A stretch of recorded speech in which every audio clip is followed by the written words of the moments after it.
பத்திரிகை நண்பர்கள் அனைவருக்கும் வணக்கம். இப்போது இந்த படம் வந்து என்னோடய 4வது படம். அதாவது ஈரம், வல்லினம், ஆராசினம், அதுக்கப்புறம் வந்து ஒரு படம். இந்த படம் குற்றம் 23. மெயினாக அந்த ப்ராஜெக்ட் வந்து எப்படி டேக் ஆஃப் ஆச்சு அப்படின்னு பார்த்திங்கன்னா வந்து ஒரு ஈரம் படத்துக்கு அப்புறம் வந்து அருண் விஜய் சாரும், ஏன்னா ஒரு ஃபஸ்ட்டு நான் இண்டஸ்ட்ரிக்கு வரக்கு முன்னாடியே வந்து அருண் விஜய் சார் வந்து ஜென்ரலாக வந்து இப்போ வந்து இந்த படத்தில் வந்து சார் வந்து நல்லா டெடிகேட் பண்ணியிருக்காரு, நல்லா வந்து ஹோம்ஒர்க் பண்ணியிருக்காரு, எல்லா டேலண்ட் இருக்குது அப்படின்றது வந்து கரெக்டாக எக்ஸாக்டாக வந்து அவர் படம் ஒர்க் பண்ணி தான் வந்து தெரிஞ்சுக்கணும் அவசியம் இல்லை. ஏன்னா வந்து ஜென்ரலாக வந்து ஒரு பப்ளிக்லேயே வந்து ஜென்ரலாக சொல்லுவாங்க, அருண் சார் வந்து நல்லா சூப்பராக எல்லாமே பண்ணுறாரு, நல்லா பெர்ஃபார்ம் பண்ணுறாரு, அவருக்கு நல்ல ஒரு பிரேக் வேணும் அப்படின்ற ஒரு விஷயம். ஸோ அந்த ஒரு விஷயம் வந்து ப்ராப்பராக வந்து இன்னும் வந்து டு த கோர் ரைசிங்காக வந்து என்னை அறிந்தாலும் அதுக்கு முன்னாடி படங்கள் தலையிறக்க தாக்க எல்லா படங்களையும் வந்து ஒரு விஷயம் கிடச்சிது. ஸோ அந்த ஒரு விஷயத்தில் வந்து நான் வந்து ஆஃப்டர் ஈரம்க்கு அப்புறம் வந்து 2 பேரும் ஜாயின் பண்ணணும் அப்படின்னு ஒரு சின்ன வந்து எங்களுக்குள்ளே வந்து சின்ன ஒரு விருப்பம் இருந்துச்சு. ஸோ அது ப்ராஜெக்ட் வந்து கரெக்டாக ஒரு டேக் ஆஃப் ஆகாமல் அப்படியே வந்து லிட்டில் பை லிட்டில் அப்படியே மூவ் ஆகிட்டு இருந்துச்சு. ஸோ இந்த படம் வந்து கரெக்டாக எக்ஸாக்டாக வந்து ஸ்கிரிப்ட் வந்து கேட்டு ஓகே பண்ணது வந்து ஆராசனத்துக்கு முன்னாடி கமிட்டான ஒரு ப்ராஜெக்ட்டு. ஸோ டைம் பீங் வந்து அந்த ப்ராஜெக்ட் முடிச்சுட்டு அதுக்கப்புறம் சரி பண்ணலாம் சார் அப்படின்னு நம்ம 2 பேரும் நாங்கள் பேசிக்கிட்டோம். அவரும் வந்து சரி ஓகே சார் கரெக்டாக நீங்கள் முடிச்சுட்டு இருக்கோம், நம்ம பண்ணுறதுக்கு கரெக்டாக டீம் ஃபார்ம் பண்ணி பண்ணுறது கரெக்டாக இருக்கும் அப்படின்னு சொல்லிட்டு இந்த ப்ராஜெக்ட் டேக்காச்சு. இது ஒரு பாயிண்ட்டு. இன்னொரு பாயிண்ட்லாம் வந்து என்ன அப்படின்னு பார்த்தீங்கன்னா வந்து எனக்கு பேசிக்காக வந்து பார்த்திங்கன்னா வந்து இப்போ த்ரில்லர் அப்படின்றது நான் வந்து த்ரில்லர் தான் பண்ணணும், எந்த சப்ஜெக்டில் த்ரில்லர் தான் பண்ணணும் அப்படின்ட்டு இல்லை. இது எப்படி வந்து ஒரு சூப்பர் நேச்சுரல் ஒரு த்ரில்லராக வந்து ஈரம் பண்ணணும், அதுக்கப்புறம் வந்து கம்ப்ளீட்டாக வந்து ஒவ்வொரு ஜானரில் படம் பண்ணணும்னு தான் ஆசை. ஸோ வல்லினம் ஸ்போர்ட்ஸ் ஃபிலிம் எடுத்ததுக்கப்புறம் திருப்பியும் வந்து வேறு ஒரு ட்ராக்கில் போகும்போது இது ஒரு ஆஃபராக தான் எனக்கு வந்துச்சு. ஆஃப்டர் ஆர்ஆர் சினிமா இருக்கட்டும், இந்த ஒரு ஜானராக இருக்கட்டும், இதில் என்ன பண்ணலாம் அப்படின்னு நான் யோசிக்கும் போது பார்த்திங்கன்னா சரி வெறும் நார்மல் த்ரில்லராக பண்ணக்கூடாது, என்ன டிஃப்ரென்ஸ் கொடுக்கலாம், இது வரைக்கும் வராத ஒரு ஜானர் வந்து ரொம்ப ரேராக யாரும் ப்ராப்பராக யூஸ் பண்ணாத ஒரு ஜானர் என்ன பண்ணலாம் அப்படின்னு யோசிக்கும் போது மெடிக்கல் த்ரில்லர் பண்ணணும் அப்படின்றது எனக்கு ரொம்ப நாள் ஆசை. ஸோ அது மெடிக்கல் த்ரில்லர் பண்ணோம்னா ரொம்ப கான்சியஸாக, ஏன்னா ப்ராப்பராக ரிசர்ச் பண்ணி ப்ராப்பராக ஆத்தென்டிக்கான டீட்டெயில்ஸ் கொடுக்கணும், ரிசர்ச் ஒர்க்ஸ் கொடுக்கணும், எல்லாமே கொடுக்கணும். அந்த மாதிரி எப்படி வந்து நான் ஜஸ்ட் ஒரு பே பண்ணோம் அப்படின்னு சொல்லிட்டு நான் வந்து கேஷில் உள்ள ஈரம் ப்ராப்பர் ரிசர்ச் பண்ணி தான் பண்ணுது. ஸோ அதே மாதிரி இந்த படம் ப்ராப்பர் ரிசர்ச் பண்ணோம், ப்ராப்பராக வந்து டீட்டெயில்ஸ் பண்ணி ஒரு ரொம்ப வந்து ஆடியன்ஸ்க்கு வந்து க்ளோஸ் டு த ஹார்ட், ரொம்ப நெருக்கமான இந்த சமூகத்துக்கு வந்து ரொம்ப நெருக்கமான ஒரு விஷயத்தை வந்து சொல்லணும் ஒரு மெடிக்கல் த்ரில்லரில் அப்படின்னு சொல்லி கான்செப்ட் பிடிக்கணும் அப்படின்னு நினச்சேன். இந்த டைமில் ஒரு பாயிண்ட், இது செகண்ட் பாயிண்ட்டாக வந்து இந்த படம் வந்து ஜாயின் பண்ணுறதுக்கு ஒரு விஷயம்.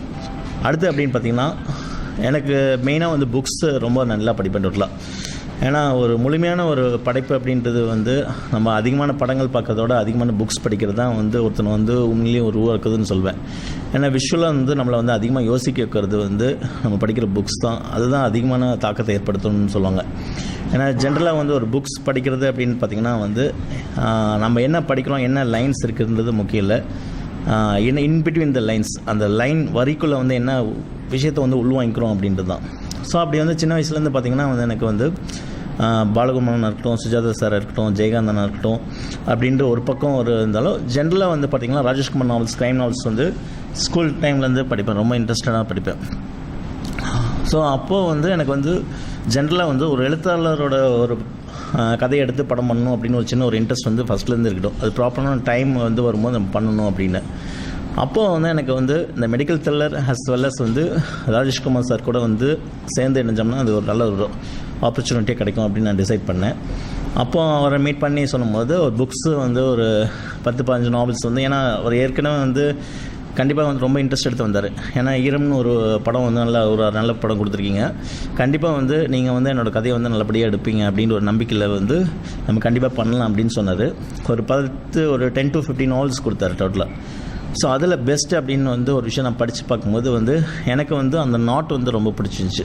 மெடிக்கல் த்ரில்லர்லேயே அது ஒரு நாட் வந்து ரொம்ப பிடிச்சிருந்துச்சி.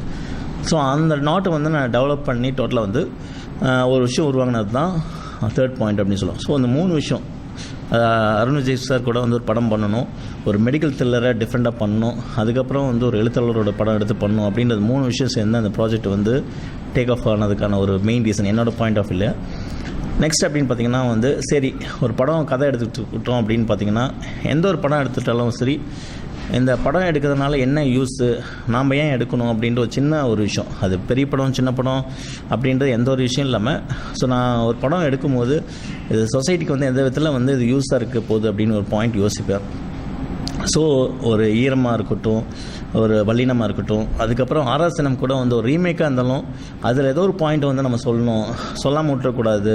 ஜஸ்ட்டு வந்து ஒரு தனி மனிதனோட ஒரு பிரச்சனையை மட்டும் வந்து சொல்கிற ஒரு பழிவாங்கல், ஒரு கதை, ஒரு லவ் அப்படின்ற மட்டும் இருக்கக்கூடாது, அவனுடைய கடந்த கால லைஃப் அப்படி மட்டும் இருக்கக்கூடாது. என்ன சொல்ல போகிறோம் அப்படிங்கும்போது 3 பாயிண்ட்லேயும் சேர்த்து வச்சு பார்க்கும்போது வந்து அந்த ஆறாவது சினம் அப்படின்ற ஒரு விஷயந்தான் வந்து எல்லாத்துக்குமே காரணம், எல்லா குற்றங்களுக்கும் ஒரு காரணமாக இருந்துச்சு. ஸோ அந்த ஒரு பாயிண்ட் தான் வந்து சென்டர் பாயிண்ட்டாக வச்சு ரீமேக்கில் இல்லாத ஒரு விஷயத்தை வந்து நான் அது அந்த படத்தில் யூஸ் பண்ணேன். அதே மாதிரி இந்த படத்தில் வந்து என்ன கதை மீறி, நாவலில் மீறி வந்து என்ன ஒரு விஷயம் புதுசாக சொல்ல போகிறோம், இந்த சொசைட்டிக்கு சொல்ல போகிறோம் அப்படின்ற ஒரு பாயிண்ட் வந்து தேடும்போது எனக்கு கிடைச்ச ஒரு விஷயம் தான் இந்த படத்தில் நான் சொல்லியிருக்கேன் டோட்டல் எக்ஸாக்டாக. ஸோ கண்டிப்பாக இந்த படம் வந்து சமூகத்துக்கு வந்து ஒரு நெருக்கமான, சொசைட்டிக்கு வந்து ஒரு நெருக்கமான ஒரு படமாகவும் இருக்கும். உங்களோட அதாவது எப்போவுமே வந்து ஒரு படம் அப்படின்னு பார்த்திங்கன்னா வந்து சொசைட்டிக்கு நெருக்கமாக இருக்கணும், இல்லைனா வந்து நம்ம மனசுக்கு நெருக்கமாக இருக்கணும்னு சொல்லுவாங்க. ஸோ அப்படி வந்து இது சொசைட்டிக்கு ஒரு நெருக்கமான படம் சொல்லலாம். அதேமாதிரி உணர்வு ரீதியாக வந்து மனசுக்கு நெருக்கமான ஒரு சார் மக்கள் வந்து கண்டிப்பாக வந்து அதிக பெரும்பாலான மக்கள் வந்து ஒரு ஃபீல் பண்ணுற ஒரு விஷயம் வந்து தான் அந்த படத்தில் நான் கொடுத்துருக்கேன். அது மெடிக்கல் த்ரில்லராக கொடுத்துருக்கேன். ஸோ இவ்வளோ விஷயங்கள் வந்து எல்லாமே சேர்த்து நம்ம விஷயம் யோசிச்சிட்டோம், கதை எழுதிட்டோம். ஸோ இது எல்லாத்துக்கும் வந்து நம்ம விஷயம் நினச்சிட்டு இந்த கதை இப்படி தான் வரணும் அப்படின்றது மட்டும் கதை கிடையாது. இது 2 பேர்த்தோட உழைப்பு ஒன்று தேவை. ஒன்று கேஸ்ட், இன்னொன்று வந்து க்ரூ டோட்டலாக. ஸோ நம்ம நினச்ச விஷயங்கள் வந்து அப்படியே கொண்டு வந்து கொடுக்குறதுக்கு வந்து, ஏன்னா ஒன்ஸ் வந்து கேஸ்டிங் வந்து ப்ராப்பராக ஹீரோ முதற்கொண்டு மற்ற ஆர்டிஸ்ட் வந்து கேஸ்டிங் வந்து ப்ராப்பராக பண்ணாவே வந்து ஒரு பாதி டைரெக்ஷன் வேலை முடிஞ்சதுன்னு சொல்லுவாங்க. ஸோ அந்த மாதிரி வந்து இந்த படத்தில் வந்து ஒரு தனிப்பட்ட ஒரு, இப்போ தம்பிராமையாக இருந்தாலும் வந்து ஒரு காமெடி அப்படின்றது இல்லாமல் கேரக்டருக்கு வந்து ரொம்ப யூஸ்ஃபுல்லான ஒரு கேரக்டரை யூஸ் பண்ணியிருப்போம். ஸோ இந்த மாதிரி மற்ற கேரக்டர் ஃபீமேல் லீட் வந்து மகிமா இருக்கட்டும், சாட்டை படம் பண்ணியிருக்காங்க. ஸோ இந்த படம் வந்து அவங்களுக்கு டோட்டலாக ஒரு டிஃப்ரெண்ட் லுக், டிஃப்ரெண்ட் அப்ரோச் கிடைக்கும். அதுக்கப்புறம் வந்து அபிநயா, பார்கவ், அதுமாதிரி முக்கியமான கேரக்டர்ஸ் எல்லோரும் பண்ணியிருக்காங்க. வம்சி எல்லாருமே பண்ணியிருக்காங்க. ஸோ நெக்ஸ்ட்டு க்ரூ மெம்பர்ஸ் அப்படின்னு பார்த்திங்கன்னா அருண் சார் சொன்ன மாதிரி வந்து கேமராமேன் பாஸ்கர், மியூசிக் டைரக்டர் வந்து விஷால் அப்படின்றது இந்த படத்தில் வந்து ஃபஸ்ட் அவர் கூட இணையிறேன். ஸோ ரொம்ப ஒரு தெளிவான, நேற்று கூட வந்து ஒரு ட்ரெய்லர் கட் பண்ணிவிட்டு சாங் மியூசிக் போட்டு கொடுத்தாரு. ஸோ அந்த ஆர்ஆர் இருக்கட்டும், அந்த சின்ன சின்ன ஆர்ஆர் இருக்கட்டும், அந்த சாங்கோட அந்த பெப்பினஸ் இருக்கட்டும், எல்லாமே வந்து ஒரு சின்ன டைமென்ஷன் சூப்பராக கிடச்சிருக்கு இந்த படத்துக்கு. அது நான் வந்து உறுதியாக சொல்ல முடியும். ஸோ இந்த மாதிரி ஒவ்வொரு டெக்னீஷியன்ஸ், என்னோடய லிரிக் ரைட்டர் விவேகா சார், இந்த மாதிரி எல்லா டெக்னீஷியன்ஸும் வந்து கரெக்டாக எக்ஸாக்டாக வந்து ஒர்க் பண்ணியிருக்காங்கன்னு சொல்ல முடியும். இந்த படத்தில் வந்து ப்ளஸ்ஸாக டெக்னிக்கல் விஷயங்களை வந்து ஹைலைட்டாக வந்து எனக்கு தோன்ற விஷயங்கள் அப்படின்னு பார்த்திங்கன்னா வந்து சவுண்டு வந்து மெயின் வந்து குறிப்பிட்டு சொல்லக்கூடிய ஒரு விஷயமாக வந்து இந்த படத்தில் வந்து அமையும் அப்படின்றது. ஸோ அலைகோத்தன் சுரேந்தர் அவங்க வந்து புதுசாக வந்து சவுண்ட் பண்ணியிருக்காங்க. அதுக்கப்புறம் வந்து உதயகுமார் வந்து சவுண்ட் இன்ஜினியரிங் பண்ணியிருக்காங்க, ஆடியோகிராஃபி பண்ணியிருக்காங்க. ஸோ இது இல்லாமல் வந்து படத்தில் வந்து தனிப்பட்ட முறையில் வந்து எல்லா தொழில்நுட்ப வசதிகளும் சரி, கதையும் வந்து, ஏன்னா கதை வந்து இன்றைக்கி வந்து ரொம்ப ரொம்ப முக்கியம். எந்தளவுக்கு, ஏன்னா இன்றைக்கி எல்லாருமே வந்து நம்ம கை கூட இருக்குது, எல்லா டெக்னிக்கலும் வந்து கை கூட இருக்குது, கைக்கு பக்கத்தில் வந்து அவ்வளோ நெருக்கமாக இருக்குது. நம்ம ஒன்று யோசிச்சு பண்ண வேண்டியது வந்து அந்த அத்தனை தொழில்நுட்ப விஷயங்களையும் வந்து நம்ம கதைக்கு வந்து கரெக்டாக யூஸ் பண்ணிக்கிறது தான். ஸோ அதில் தான் வந்து ஒரு படத்தோட கரெக்டான ஒரு ரீச் இருக்குது. ஸோ அது வந்து இந்த படம் வந்து அந்த தரத்திற்கும் ரசனைக்கும் அந்த கதைத்தன்மைக்கும் அந்த மற்ற எல்லா தொழில்நுட்ப கலைஞர்கள், அது நடிகர்கள் எல்லாத்தோட ஒரு உழைப்பும் வந்து சேர்ந்த ஒரு படைப்பாக வந்து இது வருன்றது கண்டிப்பாக வந்து நம்பிக்கை. மெயின் இந்த படத்தோட ப்ரொடியூசர்ஸ், இன்னொரு ப்ரொடியூசர்ஸ் வந்து இந்தர் அப்படின்னு அவர் சொல்லும்போது அவர் பேசிக்காக வந்து இங்கிலீஷில் பேசினாலும் அவர் பேசிக்காக தமிழ் தான், அவர் காமிச்சிக்க மாட்டேங்கிறாரு. சார் பேசிக்காக வந்து நான் வந்து இப்போது அருண் விஜய் சாருக்கு வந்து ஃபுல் கதை சொன்னேன். அவருக்கு வந்து ஜஸ்ட்டு வந்து ஒரு கான்செப்ட் மட்டும் தான் சொன்னேன், ஒரு 5 நிமிஷம் ஒரு கான்செப்ட் மட்டும் தான் சொன்னேன். பட் வந்து கண்டிப்பாக வந்து எந்தளவுக்கு வந்து ஃப்ரெண்டாக வந்து அருண் விஜய் சார் வந்து மேலே ஒரு நம்பிக்கை வச்சுருந்தாரோ ஆக்டிங்கில், அந்த மாதிரி முழு நம்பிக்கை வந்து என் மேலே வந்து வச்சுருந்தார். ஸோ அதனால தான் கதையை வந்து சும்மா நாட் மட்டும் கேட்டு, இல்லை நீங்கள் கண்டிப்பாக நல்லா பண்ணுவீங்க அப்படின்ற ஒரு கான்செப்டில் வந்து எனக்கு இந்த ப்ராஜெக்ட் கொடுத்தாரு. ஸோ அவருக்கு வந்து ஒரு ப்ராப்பர் ஒரு பிஸ்னஸ் மேனாக ஒரு சினிமா வந்து ஃபஸ்ட்டு படம் பண்ணுறாரு. ஸோ அவருக்கும் வந்து ஒரு உண்மையான ஒரு வெற்றியை கொடுக்கணும். அருண் சாருக்கும் வந்து ஒரு ப்ராப்பரான ஒரு பெரிய ஒரு பிரேக் வந்து, எப்படி ஒரு எண்ணெய் அறிந்தால் வந்து ஒரு ப்ராப்பர் பிரேக், ஒரு தடையற தாக்க வந்து ஒரு பெரிய ஒரு நல்ல பிரேக்கு, கமர்ஷியலாக வந்து மலைமலை சாங்கு, மலைமலை படம் வந்து ஒரு எப்படி ஒரு பிரேக்கோ வந்து அந்த மாதிரி இன்னொரு டைமென்ஷனில் வந்து இந்த படம் வந்து கண்டிப்பாக வந்து அவரோட உழைப்புலையும் சரி, எங்கள் 2 பேர்த்தோட காம்போலையும் வந்து சரி கண்டிப்பாக வந்து ஒரு மாறுபட்ட ஒரு படைப்பாக கொடுக்கும் அப்படின்ற ஒரு நம்பிக்கை இருக்குது. அதுக்கான முழு ஒத்துழைப்பும் வந்து நான் உங்கள்கிட்ட வேண்டிக்கிறேன்.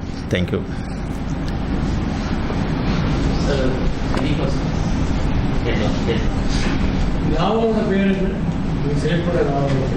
நாவலோட பேர் அப்படின்னு ஏங்க நாவலோட நல்லா இருக்குங்க. நாவலோட பேர் சொல்லிட்டு எல்லாம் தேடி கண்டுபிடிச்சி படிச்சுருவாங்க. ஆனால் கண்டிப்பாக நாவலோட டைட்டில் வந்து படத்துக்கு வைக்கல. இல்லை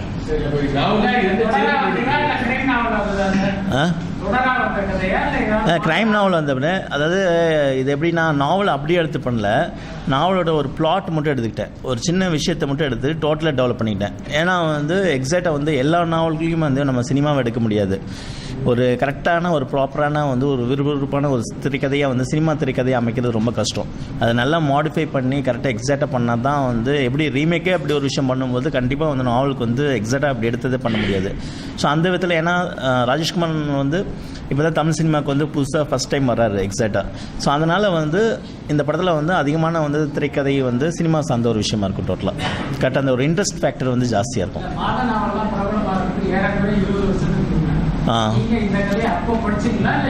இப்போ படித்தேன். இப்போ வந்து ரீசெண்டாக வந்து 1 இயரில் வந்து க்ரைம் நாவல் வந்து ஒரு நாவல் எடுத்து இப்போதைக்கு கரண்ட் இஷ்யூ எடுத்து பண்ணியிருக்கோம். ஊரில் அதான் 23 அப்படின்றது ஒரு சஸ்பென்ஸ் தான் உங்களுக்கு டோட்டலாக. பட் மெடிக்கலுக்கு வந்து படம் பார்க்கும்போது உங்களுக்கு வந்து ரொம்ப நியாயமான ஒரு டைட்டிலாக இருக்கும் படத்தில். மெடிக்கலுக்கு இதே மாதிரி 2 வகை இருக்கு சார். ஒன்று ஹாஸ்பிட்டல் நடக்குது, இன்னொன்று வந்து மருந்து ப்ரொடக்ஷன் லெவலில் நடக்குது. நீங்கள் எடுத்துக்கிட்ட என்ன டிஃப்ரென்ஸ்னால் வந்து சரி ஒரு மெடிக்கல் க்ரைம்னால கண்டிப்பாக வந்து ஹாஸ்பிட்டலில் தான் நடக்கும். ஏன்னா ஒரு ஸ்போர்ட்ஸ் படம் அப்படின்னு நான் எடுக்கும்போது என்ன தோணுச்சுன்னா கண்டிப்பாக வந்து 2 டீம் மோதிப்பாங்க, இதுதான் இருக்கும், இதை தவிர்த்து வேறு என்ன இருக்கும் அப்படின்னு சொல்லும்போது புதுசாக ஒரு விஷயம் யோசிக்கும் போது எனக்கு வந்து 2 கேமுக்குள்ளே நடக்கிற போராட்டம் அப்படின்னு ஒரு விஷயம் தோணுச்சு எனக்கு எடுத்தேன். இப்போ ரெகுலரான ஒரு பேய் படம் எடுக்கக்கூடாது, வேறு என்ன மாதிரி பேய் படம் இருக்கல அப்படின்னு சொல்லி யோசிச்சு தான் ஈரம். அதே மாதிரி ஒரு ஹாஸ்பிட்டல்னால் எல்லாருமே சொல்லுவாங்க. ஸோ அந்த ஹாஸ்பிட்டலை தாண்டின ஒரு விஷயமும் வந்து படத்தில் கண்டிப்பாக வந்து இருக்கும். படம் வந்து ஹாஸ்பிட்டல் தான் வந்து அனுபவம்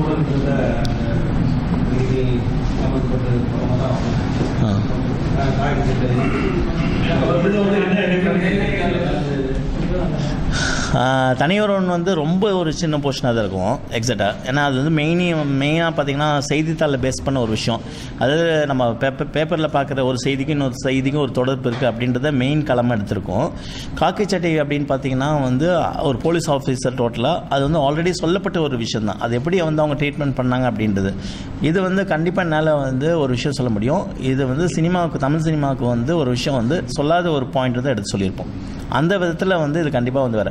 ஏன்னா உறுப்பு தானம் அப்படின்றது நிறையா 2-3 படங்களில் வந்து சொல்லிட்டாங்க டோட்டலாக. இப்போ காக்கி செட்டில் சொன்ன மாதிரி இது வந்து எந்த படத்துலையும் சொல்லாத ஒரு விஷயந்தான் அப்படின்னு நான் சொல்லிப்பேன். அதர் லாங்குவேஜ்லேயும் எனக்கு தெரிஞ்சு இது புரியல. தெலுங்கும் பிளான் பண்ணுறோம் சார், சைமல்டேனியஸாக பண்ணலாம் அப்படின்னு பிளான். எந்த பிரச்சனை கூடுதல் கவனமும் பரபரப்பும் கிடைக்கும். அதில் கண்டிப்பாக வந்து ட்ரெய்லரில் வந்து கண்டிப்பாக வந்து அதுக்கான ஒரு களம் இருக்கும். அதை நான் ஒரே பாயிண்ட்டை சொன்னேன்னா ரொம்ப சமூகத்துக்கு நெருக்கமான ஒரு பிரச்சனை தான் எடுத்து சொல்லணும் அப்படின்றது ரொம்ப எங்கேயோ வந்து கண்ணு கெட்டாத ஒரு விஷயத்தை எடுத்து மக்களால் அறியப்படாத ஒரு விஷயத்தை எடுத்து சொல்லக்கூடாது அப்படின்றதுல ரொம்ப தெளிவாக இருக்கேன். ரொம்ப வந்து அவங்களோட யதார்த்த லைஃப்பில் நார்மல் நடைமுறை வாழ்க்கையில் இருக்கிற ஒரு பிரச்சனை தான் எடுத்து சொல்லியிருக்கேன் டோட்டலாக. அந்த மாதிரி எப்பவுமே எந்த ஒரு படம் எடுத்துக்கிட்டாலும் அது ரிலேட்டடான ஒரு விஷயம் சப்ஜெக்டில் வந்து நம்ம வந்து அதுக்கான ஒரு டாக்டர்ஸை பார்க்கறதா இருக்கட்டும், அதுக்கான சொசைட்டி பீப்புளை மீட் பண்ணுறதா இருக்கட்டும், அவங்களுக்கான பிரச்சனைகளையும் மீட் பண்ணுறதா இருக்கட்டும், அந்த மாதிரி இருக்கும். ஸோ அந்த மாதிரி ஒரு ரிசர்ச் ஒர்க்கு இதில் எடுத்துக்கிட்டேன். அது மெடிசனாக இருக்கட்டும், அந்த டீட்டெயிலாக இருக்கட்டும், அதுக்கான என்னென்ன பேர்கள் அப்படின்றது நாவலாசிரியரும் வச்சு டிஸ்கஸ் பண்ணேன். அதுக்கப்புறம் வந்து தனிப்பட்ட ஒரு மக்கள் டாக்டர்ஸ் இவங்களையும் நான் மீட் பண்ணி போயிட்டேன்.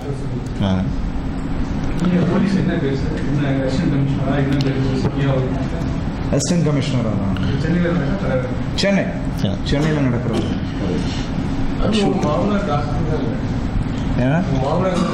ஆமாம்.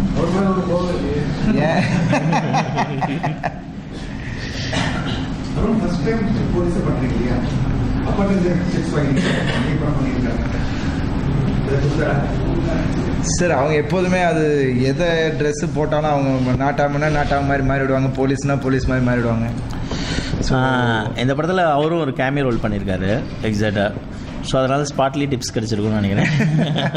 போலீஸாக நடிக்கிறதுக்கு என்ன மெனக்கடிங்க இந்த படத்தில்? சார் கொஞ்சம் மெனக்கெடல் கொஞ்சம் ஈஸி பண்ணது டைரக்டர் சார். பிகாஸ் இல்லை கொஞ்சம் பாடியில் கொஞ்சம் எண்ணெய் இருந்தாலும் விட கொஞ்சம் வேறு கொஞ்சம் வெயிட்டு கொஞ்சம் போட்டேன். இப்போ கொஞ்சம் எலெக்ஷன் ஆல்மோஸ்ட் அந்த போர்ஷன் முடிஞ்சிருச்சு. பட் நிறைய விஷயங்கள் சார் எனக்கு ஸ்கிரிப்ட்லேயே நிறைய விஷயங்கள் எனக்கு சொல்லிட்டார். ஸோ அதனால் எனக்கு நிறைய எனக்கு ஹோம்ஒர்க் பெருசாக பண்ண வேண்டிய அவசியம் இல்லாமல் இருந்துச்சு. ஒரு யதார்த்தமான ஒரு காப், ரொம்ப லவுட் காப் கிடையாது. ஸோ அதனால் அது கொஞ்சம் இப்போ உள்ள யங்ஸ்டர்ஸ் அண்ட் இப்போ உள்ள ஆடியன்ஸுக்கும் பிடிக்கிற மாதிரியான ஒரு விஷயமா தோணுச்சு எனக்கு. ஸோ ஐ திங்க்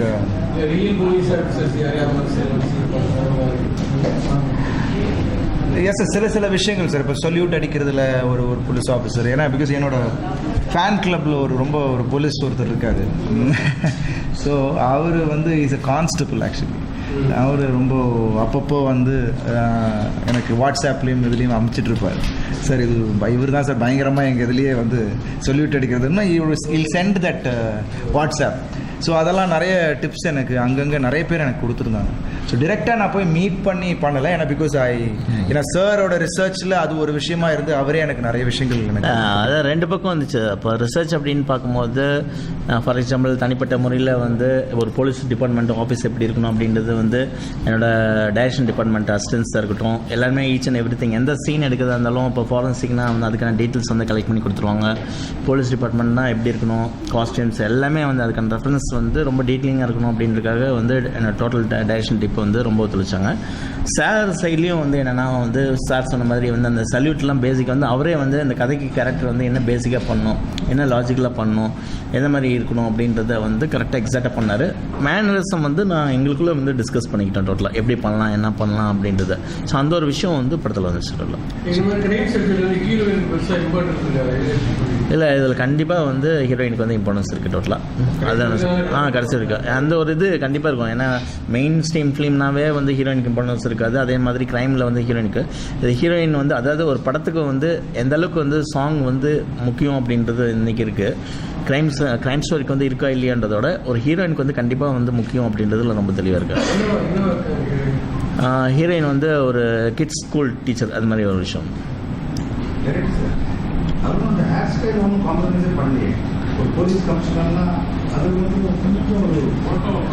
இல்லை சார் மாற்றிருக்கோம் வளர்ந்துருச்சு சார். நாங்கள் முடிச்சிட்டோம், படமே முடிஞ்சிருச்சு. இன்னொரு 4 days ஆஃப் பேட்ச் ஒர்க் தான் இருக்குது. ஸோ ஒரு 15 days ஆச்சு நாங்கள் ஃபினிஷ் பண்ணி. ஒரு பிரேக் விட்டோம். We are doing the post production. So dubbing, editing, அப்புறம் மற்ற வேலைகள்லாம் போயிட்டுருக்கு, சிஜி ஒர்க்லாம் போயிட்டுருக்கு. ஸோ அதனால் இப்போ அந்த 4 days சில காம்பினேஷன்ஸ் தம்பின சில்வா மாஸ்டர் அவங்க காம்பினேஷன்ஸ்க்காக வெயிட் பண்ணிகிட்டு இருக்கோம். So I think most probably இந்த 17th மேலே will start and will finish it. So அது அப்படியே அந்த எண்ட். என்ன சார்? இல்லை சார், போலீஸ் தான் சார். இட்ஸ் அ காப். அதுக்கான விஷயம். ஸோ ஒரு டியூட்டியில் என்ன ஒரு விஷயம் நடக்குமோ அதுக்கான ஒரு இதுதான், ட்ராவல் தான். ஸோ அது ட்ரான்சிஷன் இருக்கும். ஒரு ட்ரான்சிஷன். இன்னைக்கு தங்கப்பழக்கம் காரணம் இல்லை.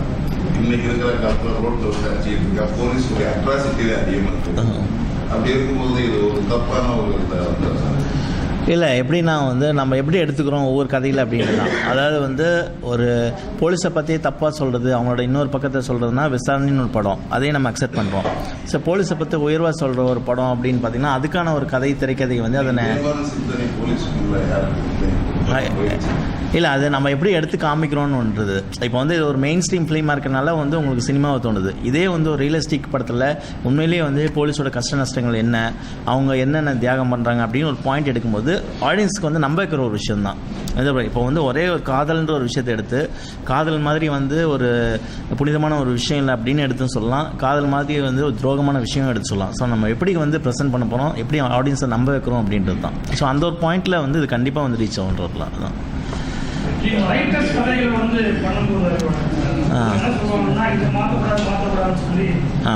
டிமாண்ட் வைப்பாங்க. ஆ. இதுவரை நாட்டு இடத்துக்கு டோட்டலாக மாற்றிருக்காரு. ஆ. படம் வந்தவுடனே தனுஷ்குமார் வந்து மறுபடியும் குடும்பத்தில் பெரிய கான்ட்ரவர்சி ஆகுது. இல்லை, அவருக்கு இந்த கதை முழு கதை தெரியும் எக்ஸாக்டாக. என் மேலே ஒரு முழு நம்பிக்கை இருக்குது. ஸோ இந்த படத்தோட டோட்டல் ஒன்லைன் வந்து அவருக்கு தெரியும் எக்ஸாக்டாக. இதுதான் கதையாக அவர் போடு படமான. ஸோ அவரோட முழு ஒத்துழைப்பின் பேரில் தான் வந்து இது படமாக திரைக்கதையாக வெளில வருது டோட்டலாக. அதுதான். ஸோ கதை அப்படின்ற ஒரு விஷயத்தில் வந்து அவரோட பேரும், திரைக்கதை வசனம் அப்படின்றதுல வந்து கிரெடிட்டில் வந்து என்னோட பேரும் வரும். வள்ளினம் படத்துல கிளைமாக்ஸ் அந்த போட்டி வந்து பெரிய அளவில் பேசுது.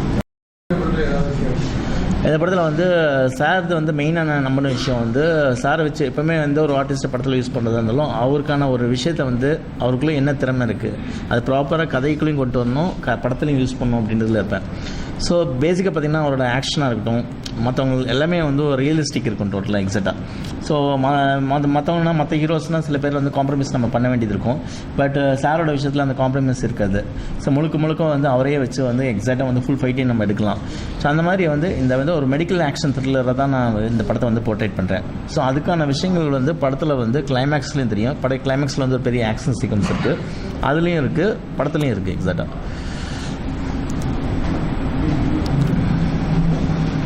அருண் உங்ககிட்ட ஒரு கேள்வி. சொல்லுங்க. இந்த படம் கிடையாது, வேற படத்துல இருக்கு. வாடி என்னாச்சு, என்ன காரணத்துக்காக? சார் வாடியில் தகவலையும் சொல்லிடுறேன். இந்த படத்தை வாங்கின டிஸ்ட்ரிபியூட்டர் வந்து சேட்டலைட் விட்டதுக்கு அப்புறம் தான் படத்தை ரிலீஸ் பண்ணி விவாதமாக இருக்கிறாங்க. அதனால டிலே ஆகுறதா ஒரு தகவல்.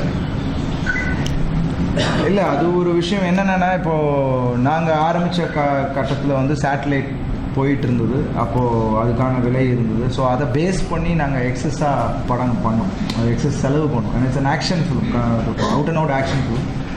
ஸோ படம் நல்லா வந்திருக்கிறதுனால தான் அந்த டைரக்டர் அடுத்த படம் விஜய் சேதுபதி பண்ணுறாரு, ரெக்கன் ஒரு படம் பண்ணிகிட்ருக்காரு. ஸோ அது என்ன இருந்தாலுக்கு அப்புறம் வர வேண்டிய ஒரு படம். ஸோ அது நல்லா வந்திருக்கு. அது எப்போ வந்தாலும் ஒரு ஃப்ரெஷ் ஸ்கிரிப்ட்.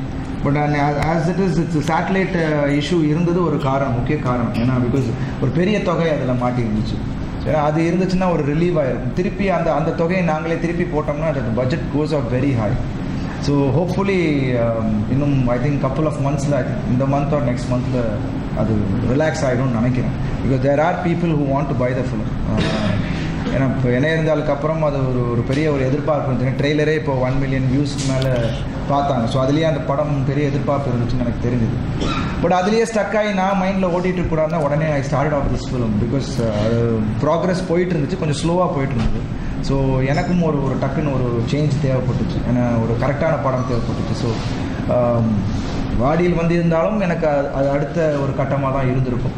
ஸோ இந்த குற்றம் 23 நிச்சயமாக it will take me to the next level அப்படின்ற ஒரு நம்பிக்கையோட ஸ்டார்ட் பண்ணுறேன். நிச்சயமாக அது கொண்டு போகும். அண்ட் ஒருவேளை இது ரிலீஸ் ஆனால் அந்த படத்துக்கு ஒரு பெரிய பலமாக இருக்கும் அப்படின்னு நினைக்கிறேன். I think everything will relax. நிச்சயமாக நான் ரொம்ப நல்லா, அது தப்பான கையில் போய் நாங்கள் சில விஷயங்கள் பிகினிங் கொடுத்தோம். ஸோ அது sir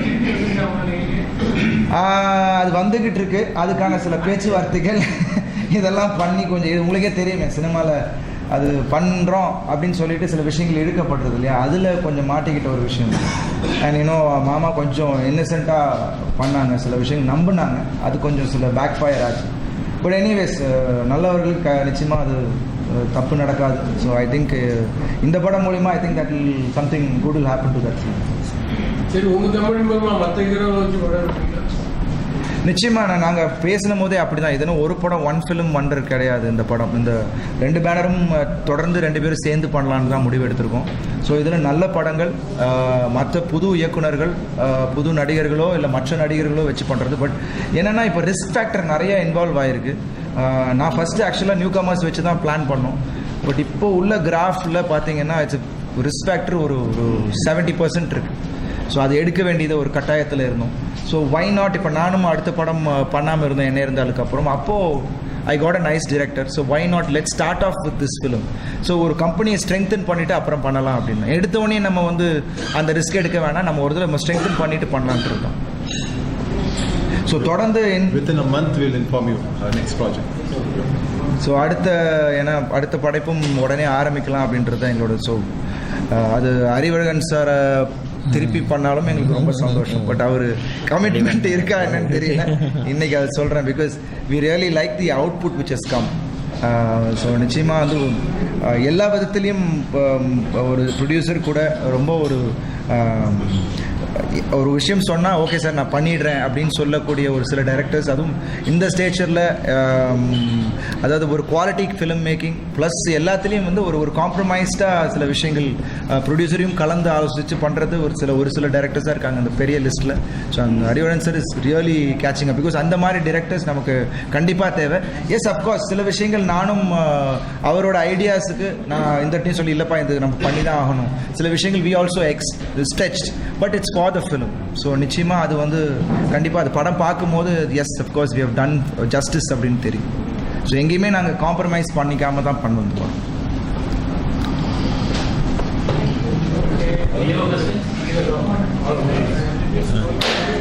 Thank you so much for coming. Thanks a lot.